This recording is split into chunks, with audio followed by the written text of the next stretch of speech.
Hi guys, it's another Monday, stuck at home doing fun stuff.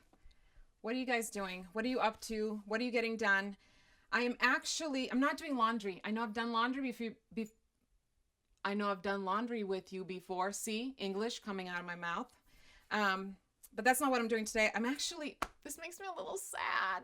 So my youngest just turned 3, so I'm going through his stuff to put away the stuff that's too small on him. Do any of you feel my pain? Can I get hearts if you feel my pain when it's time to put the baby clothes or whatever age they passed away? And when it's your youngest, I think it's harder because with the other two, I was just saving it, for later for another kid. And now I can't handle it. I can't handle it. Like, I love that he's growing up. I love that all of my children are growing up. And I also hate it because I love them little too. So I don't know if any of you are feeling my pain, but it's putting away little clothes pains me. And I am done. Do not write me and tell me you should just have another one. You know what? Every single morning I wake up and I go to my husband, honey, we should have another baby. And then I slap myself back into reality and go, no, Kristina, you want more babies. You don't want more children. So I think what I need to do is go volunteer at a hospital and just like rock preemies, and that'll give me my baby fill, but I cannot handle more children. 3 is good for me. When I was younger, I said I would have 6, but I think I was insane then. Not that any of you who have 6 are insane. It's just that you have way more patience than I do. And then I decided to have 4, and I'm good. I'm good with 3. I'm good with 3.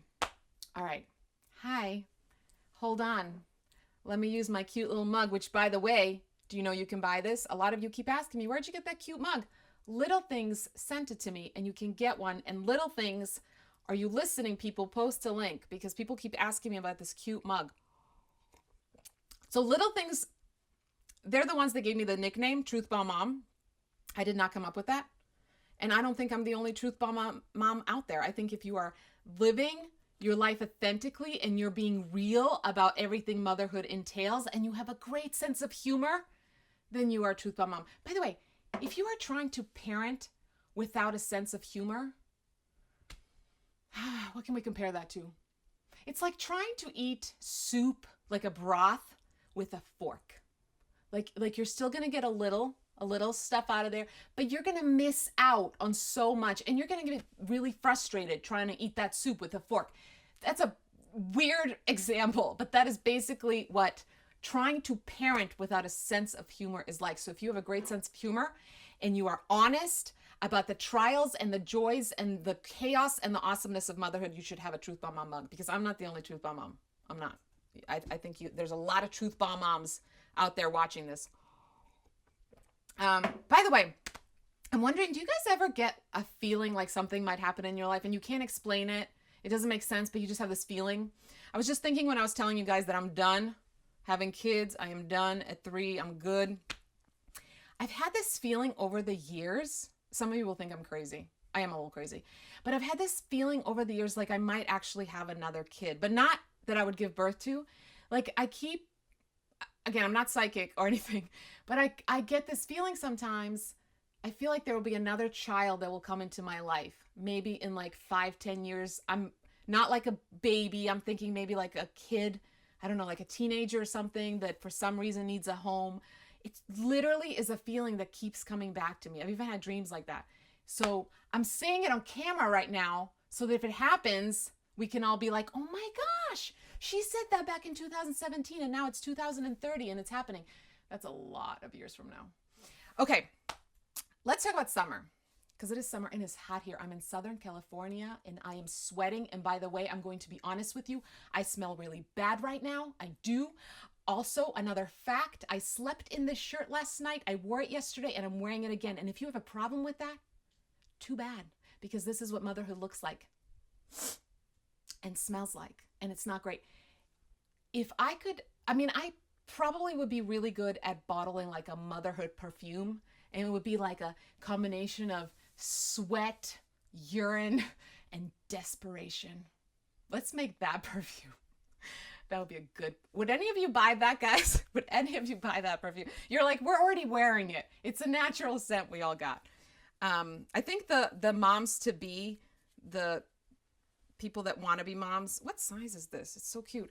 I think they should be forced to wear it when they're pregnant, just to kind of get ready for how you are going to smell. But after we're done here, I'm actually going to attempt to take a shower in private without my 3-year-old watching. So wish me luck. Wish me luck. But anyway, it is summer and it's hot, and kids are home. Kids are not in school. I know for some of you who are homeschooling, a lot of you go year round, and that's amazing. But I keep getting asked about summer activities. Like, what are some fun things? My kids are getting bored. They're fighting with each other, blah, blah, blah. So I'm going to have LittleThings pull up a picture, but it's a friend of mine posted this, and their last name is Wagenleitner, and they do a wagon, I think they call it a wagon bucket list. And I love it every summer. So what they do is they sit down together as a family, and they will come up with all these things that they would love to accomplish during the summer. And some of them are simple. Like, they don't all require a bunch of money. It could be go to the park. It could be one of them is make butterscotch banana bread together, which, by the way, was my recipe, just for the record. And it's really good. Anyway, but just this list, and then they see how many they can accomplish. And I think she said that last summer they checked off over 50. Again, this does not have to be a big money spending thing. It's just fun little activities. So I love this idea. And if you really want to study the picture longer, I actually posted on my Instagram about a week ago, but look it up, sit down with your family. I don't care what ages your kids are, and just write a bucket list for the summer. What are some things we want to do? And then it's just fun to have it up somewhere and have the kids check it off. So that's always fun. Okay, another thing. If your family is super creative, if your kids are really into, I don't know, movies or plays or whatever, why not have your children write a movie and then decide, Mom, you play this character, Dad, you play this character. So it gives the kids something that can work on, like a longer project, and then they act out certain scenes. You give them your iPhone or whatever to use to make these little videos. There's so many easy editing systems. They can even learn how to edit really fast or whatever. And they make, at the end of the summer, they have this family movie they made, this fun mystery or whatever they're into, a funny comedy. And it's also something that'll be so cute to watch later. I'm really big on finding activities where kids have to get creative. They have to think outside the box. They have to create something. Now they're also learning something because they're learning how to edit. That's a really fun idea. Another one that I love, oh, and by the way, for those of you that are super busy and don't want to sit there or don't have time to sit there and just play board games all day, you put the kids in charge of this play. So you say, you know what, you have to write it. You tell us what characters we play and all that, and we'll participate, but most of this is all on you. And it also makes them feel cool because they're like, oh my gosh, we get to direct, we get to pick the plot, blah, blah, blah. That's a really fun thing to do. Another one, which you will have to be a part of, but you could even do this just once a week as a family activity, is have every family member pick one ingredient, whatever it is. They tell you what, their ingredient. You go to the store and you buy those ingredients. And then you can't discuss with each other. Like, you should do this. Everybody gets to pick their own ingredient, no discussion. Then you bring it all in the kitchen and you guys have to come up with a meal using those ingredients. And that's so fun. I used to do this with friends. I would throw a little get together and be like, oh, we're just gonna have wine and I'll have some appetizers. But then everybody had to bring one random ingredient. And then we would just create some kind of a fun meal. Sometimes it tasted great and sometimes it was just barely edible, but it's just a fun way to get creative. Lots of laughs. This is really fun to do with your kids. Listen, we are going to take a 5-second break and I am going to try to fold more things and we'll be right back. We're back. And I have not gotten very far with putting my child's clothes away. I think I'm in denial that he has grown and I don't want to give up the cute clothes. Can I get an amen? Wouldn't it be fun if we could have them grow at our rate? So right now I love this stage. So I'm just going to press pause button and you're just going to stay this age for another couple years. And then when we're going through the tough stage, junior high and some of the teen years, we're going to be like, speed up, speed up, speed up, speed up. Let's get to the next stage. I definitely think this should be something we should have power over. Although I do believe that, tell me if you agree with this, parents. I think I'm actually a better person for having had challenges in motherhood, and I think every parent has challenges. Does that make sense? I feel like the more curveballs life throws us in general, we just end up smarter and more creative and better off for it. You know, a lot of times we don't want the curveballs, we don't want the challenges. But the truth is, like, sometimes those hardest things and most frustrating things are actually what we look back on and we're thankful for. And I know, oh my gosh, I know how obnoxious that is to hear when you're going through a hard time, right? The last thing, I mean, if you are telling someone who is going through a hard time, someday you're going to be thankful for all this crap you're feeling. You're going to be really thankful for feeling so depressed right now. You should be slapped. Not really. I don't condone slapping. I don't. But you get what I'm saying. Don't do that. Don't do that to a person who's like in the midst of it. They don't need to hear, someday you'll be thankful for it. They just need to hear, it's going to be okay. It's going to be okay. But the truth is, when we do get to the, past it, I feel like we are better off. We are actually better off for having gone through the stuff we've gone through. Does that make sense? Back to summer activities. Okay, so I've given you a couple creative things, and can you please do me a favor? If you have really fun things you do with your family, especially if it's not expensive things, because not everybody has money to go on a 3-week, safari vacation. So if you have fun activities, comment right now, please. And then for those parents that are struggling and are like, oh my gosh, I'm gonna go nuts, I need to give my kids something to do, read through those after. I've told you before, this is one thing I love about these Monday shows, is that you guys contribute so much good information and so many great tips. And then everybody can we can all help each other out, because it really does take a village. It takes a village. I'm not packing the sweater up. I don't care. He's going to have to wear this when he's like 20. He's still going to have to, I'm just going to somehow make him fit this on, because it is too cute to be packed. I'm literally angry at him right now for growing up. I'll get over it. But one more thing I want to say with the summer thing. So this isn't a fun activity one. This is a safety tip that I love, that I heard of years ago, and I used to do it when my older 2 kids were younger. Do you guys know those bead bracelets that kids can make, and they come with letters? Do you guys know what I'm talking about? Give me a thumbs up if you know what I'm talking about. They're little beads, and you can buy the whole alphabet and everything. And so a lot of kids they'll put like their name, Kiana or whatever, and it's really cute. And then, oh, look, each bead has one letter and it spells my name. This is brilliant. Ready? If you are going somewhere on vacation, if you are going to an amusement park or anywhere where it gets really busy, and unfortunately your kid might walk away or something, what you do is you make them one of those with your phone number. And so all it has is and anybody that and you tell your kid, especially when they're really little, right? And they might not have your number memorized. This is mommy's number. If you, walk away or something happens and you get lost, try to find a grown-up, especially, the way we were always told, look for the helpers, right? Look for a police officer, look for, somebody that can help you. And then just tell them, this is my mommy's phone number. This is my mommy's phone number. So it's a great way for little kids to have access to that information. And it's something that they won't mind wearing. Does that make sense? I love that tip. And my kids used to have it. Thankfully, we didn't need to use it, but I think it's really a smart way. Because what are you going to do? Like tattoo it to your child? Don't do that. I think that's illegal. I'm pretty sure that's illegal. Oh my God, I can't handle it. Okay, let's go to some questions, and I'm just going to have to deal with this later.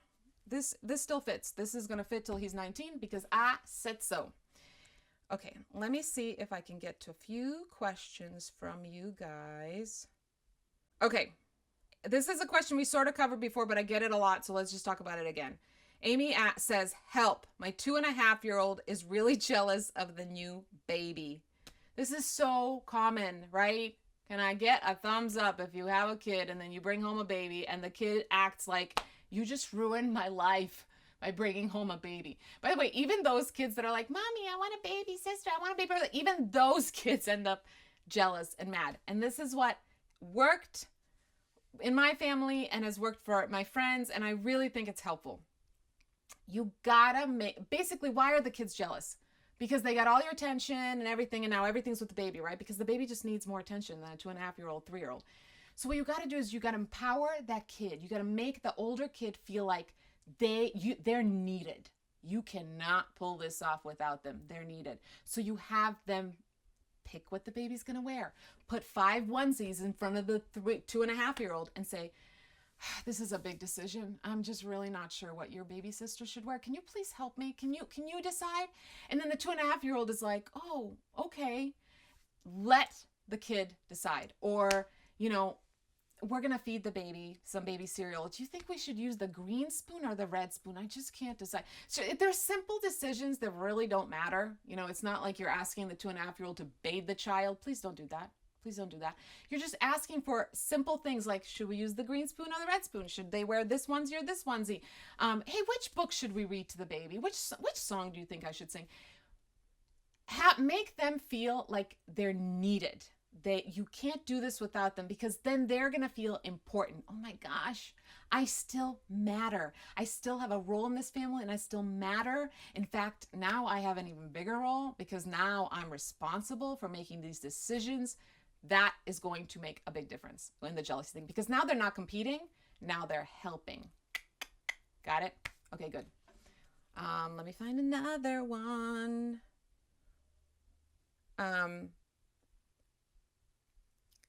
Oh, this is a good one. Mandy asks, at what age should we have the talk with our kids? I'm pretty sure she's referring to the sex talk. Here's my answer. Some of you will totally agree and some of you will totally disagree. I don't think you should have a big, huge sit down. We need to talk. Let's talk about anatomy and how all this works, because that's going to freak a kid out. Nobody, I can't think of anyone who wants to have that discussion at any age with their parent.